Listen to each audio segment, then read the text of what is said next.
हम किसी से मशवरा भी लेना पसंद नहीं करते। हमको ये लगता है कि शायद हमें कोई कम अक्ल ना समझे, हमें बेवकूफ़ ना समझे।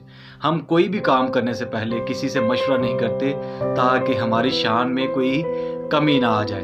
तो हम ऐसे फ़ैसले कर बैठते हैं जिसकी वजह से हमें बहुत सारे नुकसानात का सामना करना पड़ता है। तो आज का रोज़ा हम इस मकसद के लिए भी रख सकते हैं कि हम कोई भी काम करें तो उसकी हिकमत अमली का रोज़ा हो, ताकि हम जो भी काम करें ये जानकर करें कि खुदा यीशु मसीह के लिए करते हैं। तो लूका 14 बाब और 28वीं आयत में लिखा है, क्योंकि तुम में ऐसा कौन है कि जब वो एक बुर्ज बनाना चाहे तो पहले बैठकर लागत का हिसाब ना कर ले कि आया मेरे पास उसके तैयार करने का सामान है या नहीं।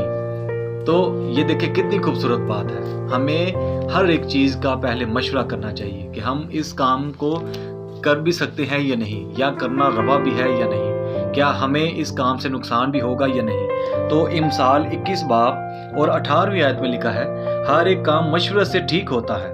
Praise the Lord. हर एक काम मशवरे से ठीक होता है। तो आइए आज का रोज़ा हम इस मकसद के लिए रखें कि हम हिकमत अमली के लिए जो भी काम करें उससे पहले रोज़ा रखें, ताकि हम जो भी काम करें वो हमारे लिए बेहतरीन से बेहतरीन होता जाए। God bless you all.